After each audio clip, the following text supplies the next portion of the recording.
semuanya, halo. Tidak melakukan aktivitas apapun ya? Ya. Baik. Lab komputernya sudah dinyalakan? Sudah. Ya. Ada 2 orang yang tidak kebagian komputer ya, ada Alif, kemudian ada Mela kenapa? Yang ini sama siapa? Bapak berarti berdua dulu ya. Alif, Yuri, sama siapa? Dina mungkin sama siapa? Nabila. Oke. Karena memang komputernya terbatas, jadi bareng-bareng dulu aja. Nanti kalau misalkan udah selesai baru nanti gantian ya. Bisa dipahami? Baik, bismillahirrahmanirrahim. Kita mulai ya. Assalamualaikum warahmatullahi wabarakatuh. Waalaikumsalam warahmatullahi wabarakatuh. Gimana? Sehat hari ini? Alhamdulillah sehat. Kurang sehat. Semoga Bapak doakan yang belum sehat hari ini setelah belajar biologi menjadi lebih sehat. Amin. Baik, ada beberapa hal yang harus diperhatikan di lab komputer. Di sini karena banyak peralatan elektronik, banyak kabel, jadi tolong ketika belajarnya itu yang tertib. Sebelum kita mulai pembelajarannya, Bapak mau minta tolong Aret boleh pimpin doa? Aret? Sebelum memulai pembelajaran hari ini, alangkah baiknya kita berdoa. Berdoa menurut kepercayaan masing-masing. Berdoa mulai. Berdoa selesai. Anda scan barcode ini atau Anda tulis di Google www.menti.com kemudian masukkan kode ini. Ini lucu, ada lopenya. Bapak pencet lopenya. Coba. Pada logo. Ini muncul di sini, kalau pencet lope kalian muncul di sini. Lucu deh. Memang nggak tahu lopenya bahasa apa. Buat aku. Tulis dulu aja kodenya, Bapak sambil ngabsen ya. Ada dengan dia. Darat. Oke, Bapak minta tolong berdiri ya, supaya kelihatan. Asep Riki, Ilyas Pradana. Ilyas boleh berdiri? Oh ya. Terima kasih. Satu orang yang tidak hadir ya.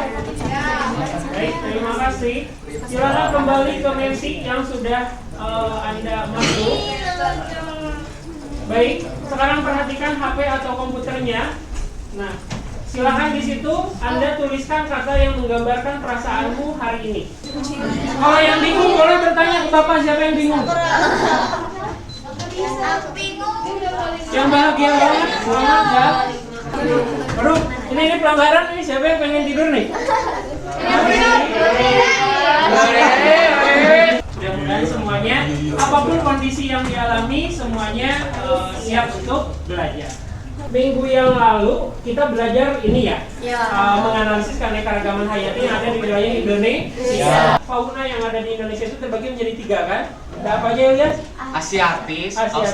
Asiatis, peralihan dan Australia. Peralihan sama Australia. Ini di Afrika, di sana ada suatu spesies badak.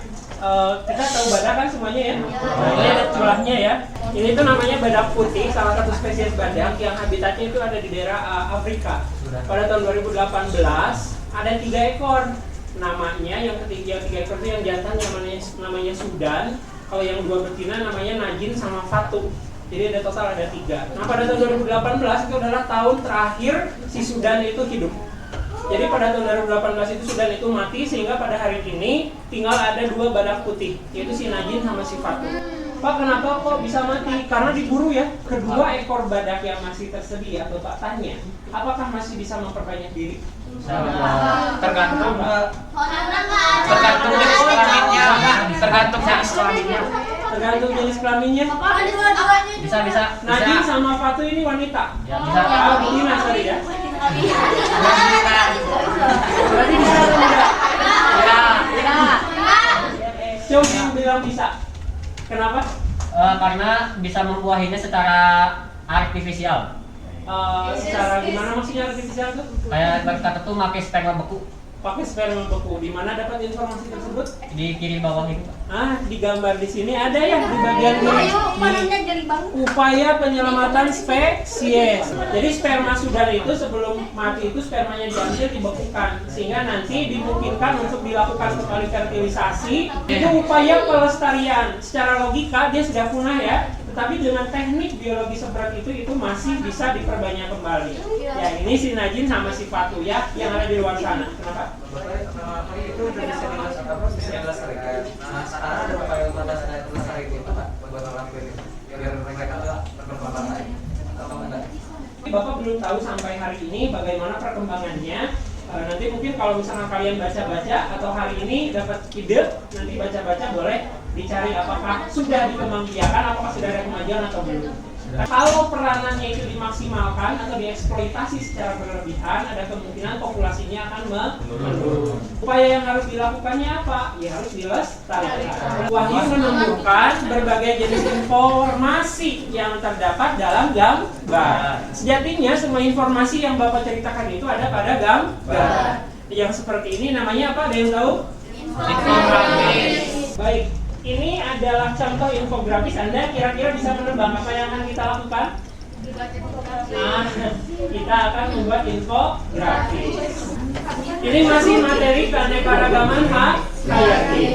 Kemudian, capaian pembelajarannya Anda bisa menciptakan solusi atas permasalahan yang berkaitan dengan pemahaman Anda tentang keanekaragaman makhluk hidup. Anda harus sampai bisa menganalisis penyebab hilangnya keanekaragaman hayati, kemudian menganalisis upaya pelestarian, kemudian menyajikan data hasil analisis ke dalam bentuk infografis. Ini penilaiannya, jadi Bapak nanti akan menilai sikap selama pembelajaran berlangsung, menilai pengetahuan nanti dari tes yang Bapak.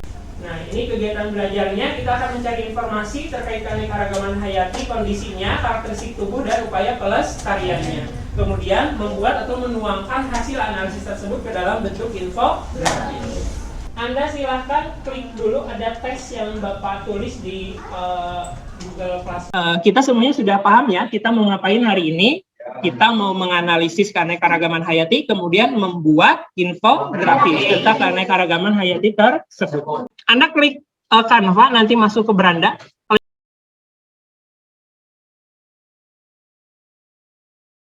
Kemudian harus ada apa? Grafik batang. Kemudian ada data karakteristik tubuh. Kemudian Anda masukkan datanya 3 tahun terakhir minimalnya ya. Terserah mau tahun berapa, yang penting 3 tahun terakhir. Kemudian masukkan jumlah populasinya berapa. Nah, kemudian selain itu Anda buat atau Anda analisis, Anda amati juga tentang karakteristik tubuhnya. Setelah itu Anda buat batangnya. Dari mana? Dari data populasi. Ini beberapa contohnya ya. Ini ada yang badak Jawa. Ini ada apa? Badak hitam. Ini ada komodo. Terus ini ada harimau. Ini hal-hal yang harus ada di infografis. Kemudian ini publikasinya di postingan Instagram. Ya. Ini nanti langsung muncul kan berbagai jenis grafik atau remove.bg ya. Kemudian Anda upload aja image-nya. Nih, di sini sudah ada materi keanekaragaman hayati. Di sini ada modul yang dari orang lain, ada modul yang dari Bapak juga. Ada video yang sudah Bapak buat juga sebagai penjelasannya. Kalau ada pertanyaan, boleh nanti acungkan tangan, nanti Bapak mendatangi kalian ya.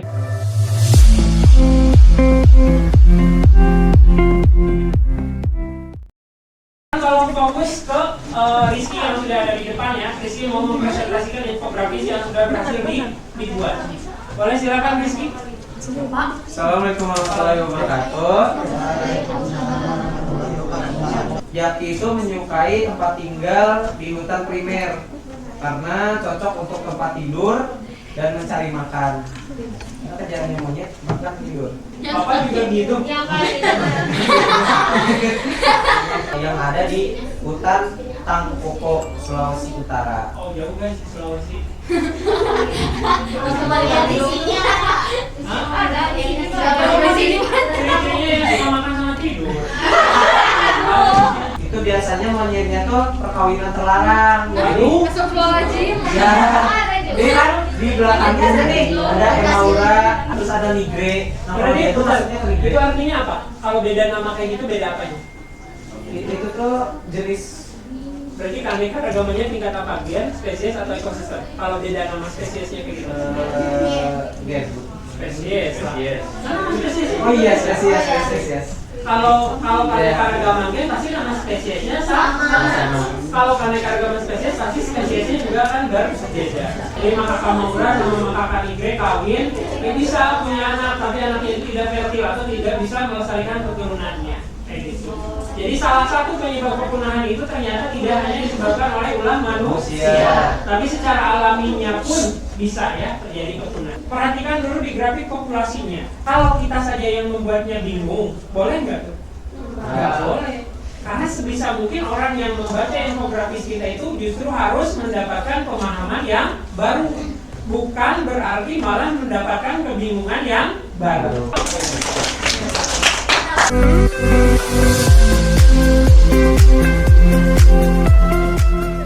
Faktor yang membuat si jalak Balinya hampir punah ini karena yang pertama ada perburuan liar. Oke, jadi sebelum Bapak komentari deh, kita tepuk tangan dulu gimana?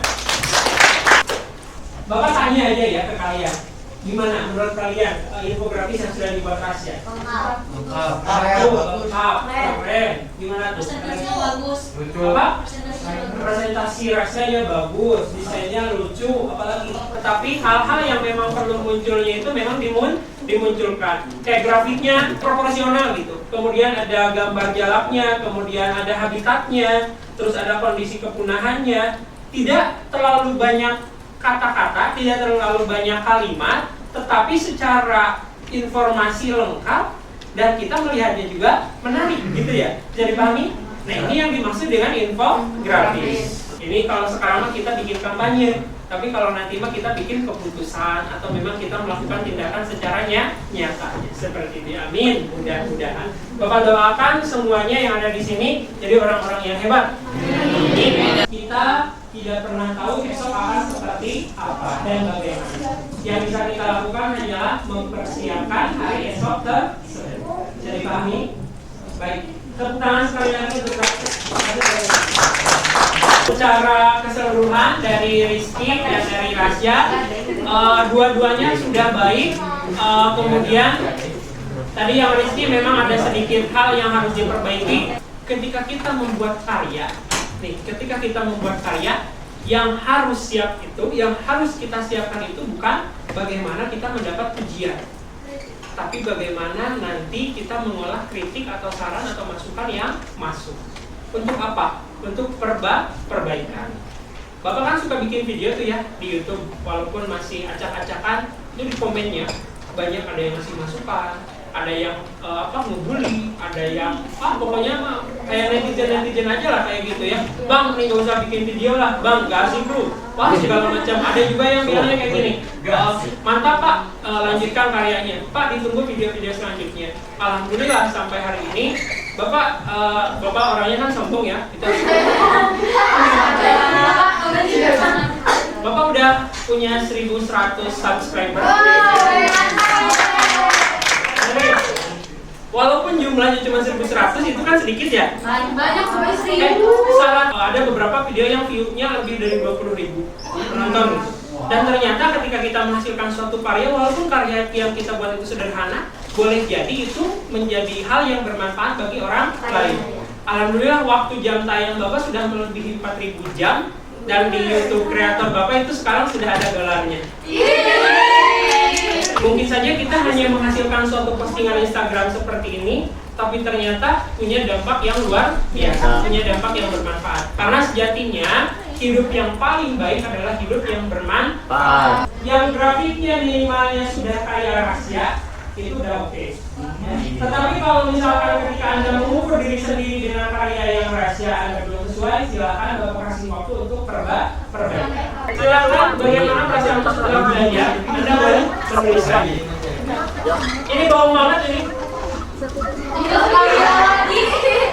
Bapak yang tulis sendiri.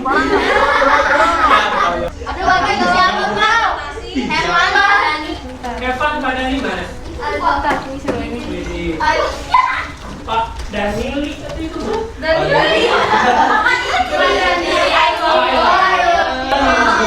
I love you gitu. Silakan boleh tulis hal yang belum kamu kuasai. Pak, aku belum bisa bikin grafik. Pak, aku belum bisa menaklukkan hatinya. Sampai di sini pertemuan kita. Ada pertanyaan dulu? Saya udah nyari grafik badak Sumatera dari tahun ke tahun, saya nggak ketemu. Tapi saya ketemunya yang grafik badak dari tahun ke tahun, boleh pakai yang itu aja Pak? Kalau badak sama badak Sumatera, menurut dia sama nggak? Beda. Aku juga sama kayak Ilyas, cuman kalau aku mah versi di sini. Kalau minta Yuri, mana Yuri? Yuri pimpin doa. Doa selesai. Waalaikumsalam warahmatullahi wabarakatuh. Waalaikumsalam warahmatullahi